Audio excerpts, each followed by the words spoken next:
I've taken some time off of the channel this summer, and we've been spending a lot of time outside in the garden and at the pool. Our schoolroom is obviously showing the results of that. We wrapped up our school year back at the end of June, and as you can see, I never quite got around to cleaning out. Now that it's August, I am in full back to school mode, and I am hoping to do a good cleaning of this room and put away all of our used curriculum and make way for some new supplies coming this fall. You can see here that I'm just starting out by trying to create a workspace. I'm clearing out all of the abandoned craft projects and trinkets and toys and just trying to unbury our table.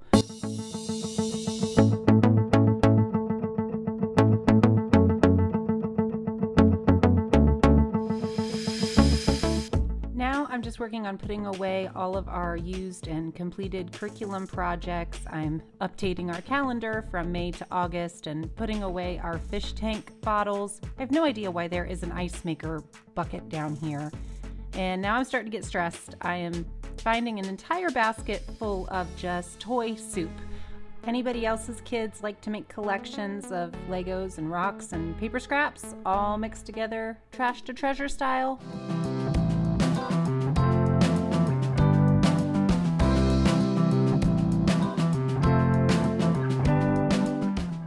Moving on to my kids' cubbies, this is where they are supposed to house all of their day-to-day work and books. So I am just going through here, taking out any curriculum and books that we are done with for the school year and piling them up into groups so that way I can start filing them away in our long-term storage. I have a couple of bins here in our storage area. I've done videos on this in the past. I'll be sure to link them down below. But this is basically my system of how I keep small samples of my kids' work from year to year. I basically just go through each of their workbooks and subjects and take samples of their work that show progress. So illustrations of dissections, math tests, sentence diagrams, anything that just shows the work that they did for the school year.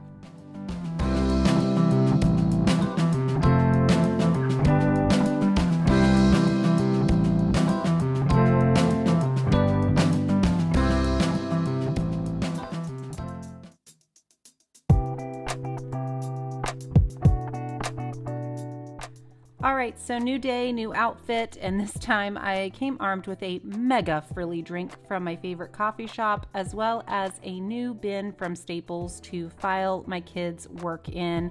I had been combining kids in these different file bins for a while, and it's just growing to a point where each of my kids needs their own file box. Now, I will say this process of going through curriculum and pulling samples, it's always very grounding for me. Sometimes when I'm planning out a new homeschool year, I put on my rose-colored glasses and I trick myself into believing that everything's going to be different this time and we can do all the things this year. But as I look through their work and literally throw a lot of it in the recycling bin, it reminds me of our actual reality. We will only be able to accomplish so much in one given school year. And so despite all of my good intentions, there's a lot of barely used pieces of curriculum and activities. So this is just always a good reminder to rein it in before I click checkout on my Amazon cart or Rainbow Resource and just remember what it is that we can actually do in any one given school year.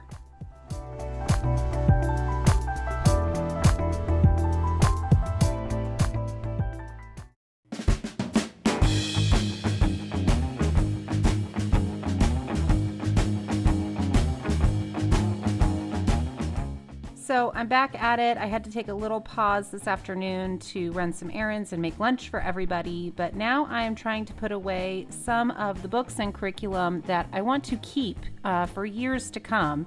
And I store all of this in these cabinets here. It kind of looks like a second kitchen in our basement. The previous owners had a bar down here, but now I use it as my homeschool storage space.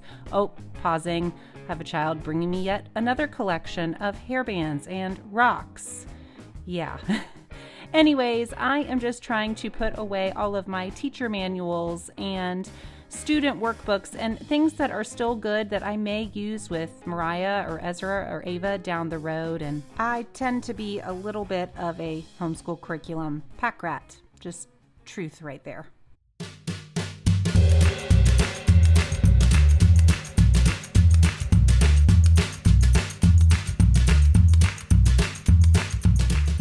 Now I'm tackling our supply bins where we house pens and pencils and glue and scissors for our everyday use, and this bin was a mess full of half-used craft supplies, so I ended up dumping it and just reallocating all of the supplies. It was a very good feeling to get that one done.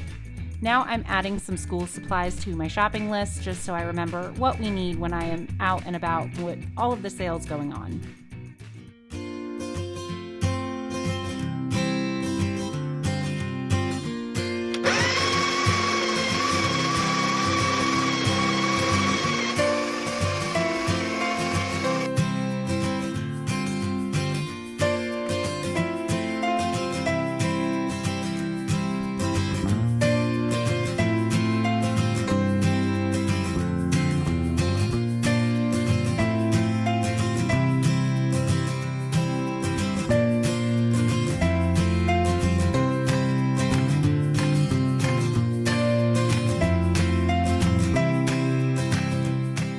Moving on to day 3, I am caffeinating up and gearing up to really clean this school area. I have all of my cleaning supplies and my sweeper and even some new bins to organize things.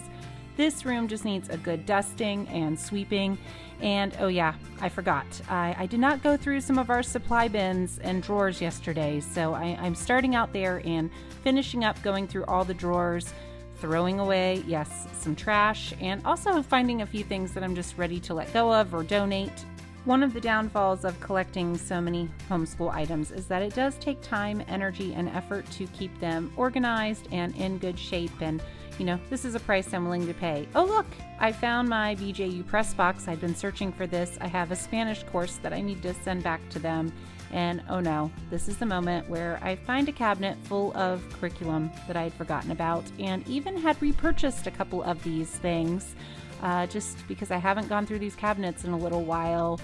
That's, again, one of the pitfalls of owning a lot of this stuff is that you can sometimes forget what you have. So now I'm moving on to actually wiping down surfaces and cleaning. This is a process where I always kind of jam out, turn on some music, and you got to make it fun, right?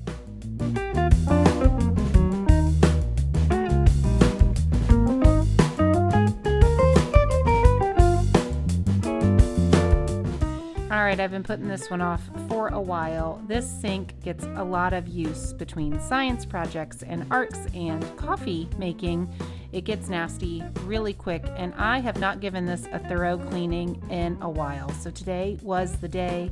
This takes me back to my Fly Lady cleaning days where scrubbing down and sparkling up your sink was like the first thing on your to-do list. Did anybody else do Fly Lady? I used to really do that a lot about 10 years ago. All right, finally getting to wiping down our just surfaces, our homeschool counter, and then sweeping the floors.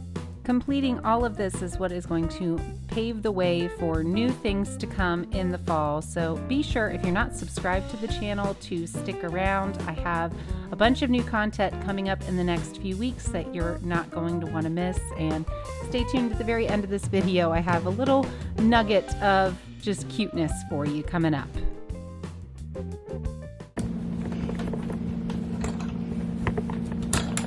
Hello everybody. Welcome to my unboxing video. Boop. Hi. Today we're going to open this lid.